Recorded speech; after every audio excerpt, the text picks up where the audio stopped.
Hi guys, in this video I'm going to show you one of my other Glorney games from the Under-18 tournament, and this one I was playing Conroe Domino again, except this time I was black, and yeah, so he played e4, I played e6, so my French defense, d4, d5, knight c3, and now black has three main options here. You can either play something like d takes e4, which is very solid option, which goes into Rubinstein positions, and normally black plays the sort of move if he wants to try draw the game.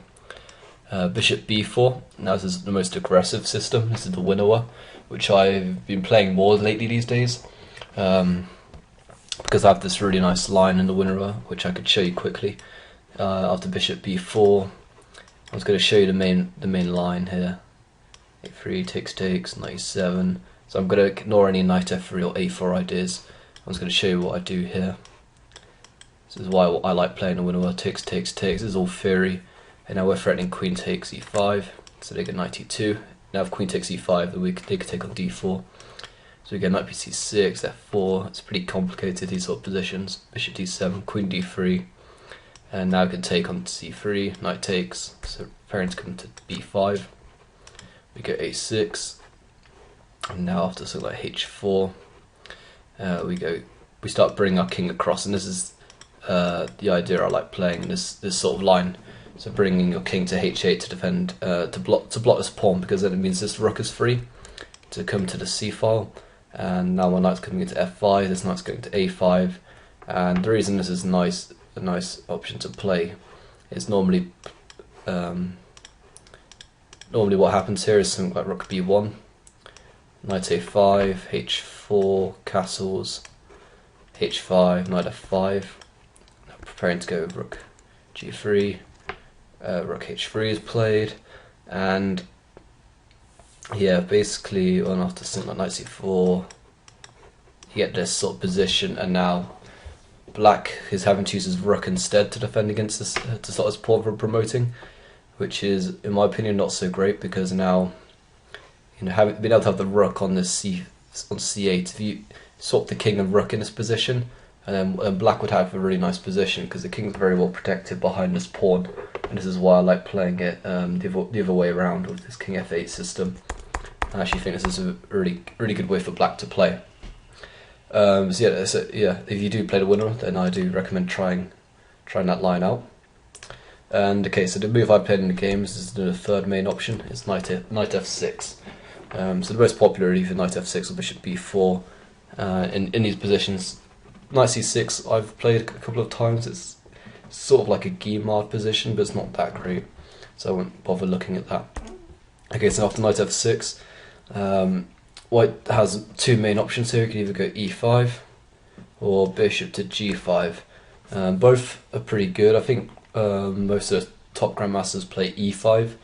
And after e5 I have this line, play continues like this, knight f3, and now I delay knight c6 because I want to play queen b6 first, and the reason is after queen b6, normally white wants to go bishop b3, but we can't play this now because it's going to be queen takes b2, and so basically, if knight c6, what white's going to do is going to go bishop b3, queen d2, castles queenside, and so when queen b6 is played, if you can't get bishop b3, and then you can't play queen d2 and you can't get castled, so he's got to do something about this queen attacking these pawns. So normally knight a4 is played, and now the reason we play queen b6 before knight c6 is now I can go queen c6 here, and this is quite a nice variation in the French. A lot of players don't know what to do against this. Okay, so immediately we're attacking this knight, and the most common way to defend is just playing something like c3, so queen defends the knight, and here we just play c4. The reason is now b5 is a threat, where white's going to have to play knight here into c5, and we're going to win a pawn. So white tends to play something like b3 now. Now the knight can drop back to b2 if needs be. And here I can continue with something like this. Takes doesn't quite work. This plan of taking on c3, because after queen takes, then my pawn's weak. a6, a4, and that is exploiting his pin on on the A file. So this is really not the best way to go. So instead we can just go A5 here and A5. Now to something like A4, bishop A6, and we're going to go B4, and we've got a really nice attack. This knight's coming in this way, and this knight will go back this way, and we can always block up white's attack with G6, H5 on the king's side. So this is what I tend to play against this E5 move. Okay, my opponent played bishop G5, and I play bishop E7 here. Normally, I take here. I did a video on this. I take on E4, and after knight takes E4, bishop E7. I played this Morozevich idea. Instead of taking the bishop, I take the pawn, and now something like this happens: bishop D3, B5, queen E2, bishop B7, castles. So it's just simple sort of developing moves like this, and I eventually go something like F5 to hit the knight. And my knight can either come around to F6 or into B6 and come into these sort of squares. So this is quite a solid way for black to play as well, and it's a lot of white opponents don't know what to do against this sort of line. It's a very strange looking line. So in this position you can take here. You can play bishop B7 as I played in the game, or you can play bishop B4. This is also a very popular move, bishop B4. The McCutcheon. It doesn't lose a piece, because after E5 you go H6, so we kick the bishop back, and if bishop H4 we go G5. So the best move for white tends to be, one of the most popular is bishop D2. We take, pawn takes, knight E4. Something like queen G4 happens, so we can either go G6 or king F8. Something like king F8, bishop D3, takes, C5.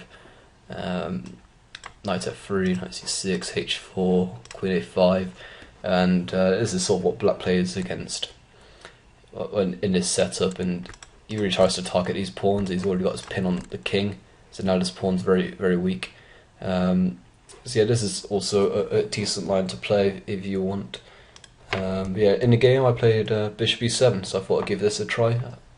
And after E5, knight FD7, and once again there's another two main moves here. White can either exchange bishops straight away, bishop takes E7, or you can play H4, and H4 is like a pretty sharp gambit. If H4, black does have to be careful. Takes, and now something like knight H3, queen goes back, and there's a couple of ways to try and play this position. The queen can come out to G4, or it can come to D3 also. I don't know, say you go queen G4, attacking this pawn, G6, and then this knight can start coming in, and basically white's going to try to exploit this H file, and he's going to castle queenside, and this is pretty sharp. So bishop takes E7 was played. I took the queen. I think you could actually take with the king as well here, which is one interesting way to play. But queen takes E7, F4, castles, knight F3, C5. So now I'm hitting in the center. Bishop D3, F6. So on to bishop D3. Is very important as a French player to know to watch out for Greek gifts, because in this position this does look very tempting, just taking on D4, and let's say if knight takes, I go knight C6, and now F6 next move, and just destroy white's center. However, after C takes D4, white has an in-between move, and you can pause the video and try to find the winning move for white here. Okay, so I'm going to continue the video, and the other guy, Tim, who does videos on this channel, he did a video on Greek gifts, and here's a good example of what they are. So here, white can now take on H7 check, and this is just black's in big trouble now, because after king takes, knight G5 check, this queen's already coming into H5, and obviously if king G8, queen H5, and queen H7 mate is looming, and how do I stop that mate? If I try run make way, or with the rook, I still get mated, so this is no good. And if I try something like king, the only way to try hold the position is something like king king g6, and I'm not sure the best way to continue here. Queen d3 check looks like a big possibility, or even queen g4. So I have to calculate this a little more. Queen d3 check, black might be escaping with f5 and then en passant. King takes, knight check. Which it does look very dangerous, but queen g4 is also dangerous. Maybe queen g4 and f5. Black may be able to hold this. Queen h3. I don't know. No, I think black's getting mated now. Queen h7 is coming in. So this does look very. You gotta watch out for these sort of things when you are playing French defense. So here I just play f6, and this is a useful move, and it stops any knight g5 ideas. So now this bishop takes h7 doesn't work, and now I'm gonna break up white's center here. Okay, so my opponent took on c5. I go knight c6. Now both these pawns are very weak. Queen e2 takes, and here I came up with a really nice move to gain initiative. So try find a. I'll let you pause the video and try find a sort of a positional move which exploits the king being stuck in the center. Okay, so what I played was, because this king's still in the center, I have ideas of going queen h4 check, and at the moment this pawn was well protected because there's two pieces on it. So here I played knight d4, and now after knight d4, obviously knight is going to have to take on d4, and now here comes in my plan of queen h4 check, g3, and now I just take on d4, and now you see that e5 is hanging, c5 is hanging, and all of a sudden my rook's also coming into f2. If white castles, maybe rook f2 at some point. Obviously if castles, rook f2 is no good because it's going to be bishop check. But okay, so in this position he did castle. So if I did play something like rook f7, this is no good. Bishop takes h7 check, and this is a discovered attack on my queen. So here I just took on e5. So now I want to get these really nice central pawns. Takes, knight takes, b4. And okay, so the position material-wise is equal, but white does have these double pawns, so this is a potential threat for me, or a potential target. And I do have these pawns which could turn into connected pass pawns if I get rid of the c pawn. So as it stands, I would say black may be a little better here. Maybe knight g4 as well, coming into, or putting pressure on this pawn, coming to e3 or coming into f2. And yeah, black has quite a few tricks. He can even go for something like bishop d7, bishop e8, bishop h5, and swing his bad bishop over to the king side. So here I did go bishop d7, and after rook hf1, I started trying to break up white's pawn structure on his queen side. a3, and okay, so the reason I'm doing this is because I have a tactic of going rook h. I saw that I could have the possibility of going rook a1 check, and if I eliminate this bishop, so I take, and everything gets taken on b4, then this rook will be lost. So if you can visualize that, when this bishop goes, and the rook's coming in around the back, then there's going to be two pieces on this rook. So I was sort of trying to think a couple of moves ahead in this position. So he plays a3, now take, and well, I don't think this is quite working, because if I take here, well, first of all he's got rook takes f8 check, which is sort of annoying, because then these checks aren't working, because otherwise something like this would have happened. And I don't know, obviously if white plays something like king c2 or something, then rook takes, so that's no good. But after knight b1, maybe I'm a little better here. After bishop b5, this pawn's really weak, and it's looking pretty tricky for white to defend this. If you something like king c2, then e5, and now e4 is a threat, exploiting this pin. So I don't know, maybe this is okay for me. In the game I took on d3. I just saw a way to simplify and play this d4 move, and this is also quite a useful move to play. Rook takes f8, king takes f8, knight e2, e5, king b2, king e7, rook e1, bishop e6, knight c1. And now I sort of get myself in a mess here. I aren't really in this sort of position because this pawn's really weak now. I think I've advanced these pawns too far, and all of a sudden I have this problem of, because my opponent's a lower rated player than I am, he's happy with a draw, and yeah, I beat him in the first game as white when he played Clarke, and I had that video on my channel. So yeah, in this game he was happy with a draw, and so after king f6 defending the pawn, he goes rook f1 check. And now I can never block with the bishop because of g4, and it doesn't matter where I put my king, he's going to go back and start attacking this pawn. So eventually, obviously I don't want to draw, and now I just come up with something like rook a4. I just decide, okay, you can have my pawn, I'm going to take this pawn on b4 and keep some winning chances alive. Rook takes e5, rook takes b4 check, king a3, and now rook b1. So I still feel I'm a little better here because this knight is very badly placed. I mean, after knight e2, then maybe it can come and take on d4. Knight d2, maybe there's the rook comes across and pins the knight. You got knight e2, and now both of us are getting very low on time in this position, and it's quite a complicated position. There's e5 pawns on parade. I have chances to play something like rook b3 check, and then to take on on d3,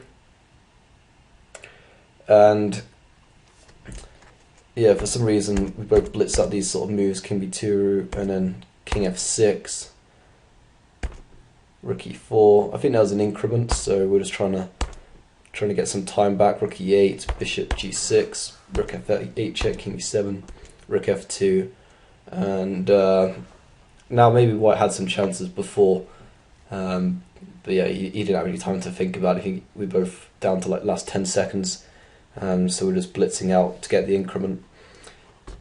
Okay, so now rook e2, maybe a threat, and this d3 pawn is hanging. So I played check first, forcing the king to the back rank, rook a2. So now I'm stopping this knight ever moving.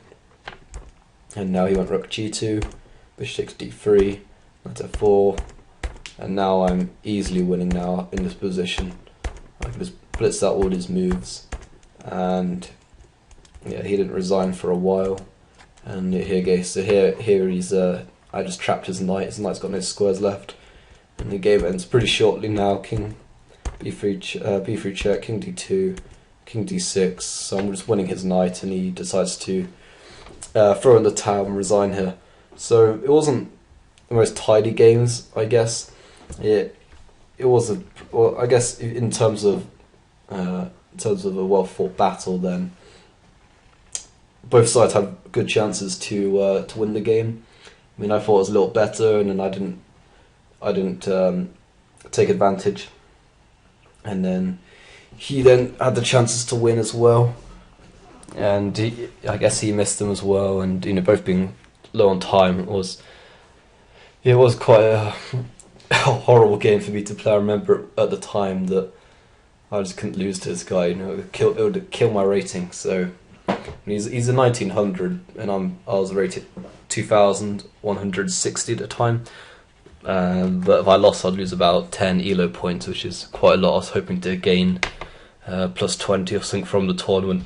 So I was just pretty relieved after I won this game, and yeah, this is the last round of the tournament, and I hope you enjoyed watching this game. And yeah, if you haven't already, please do check out the other games from the tournament, and I'll see you guys next time.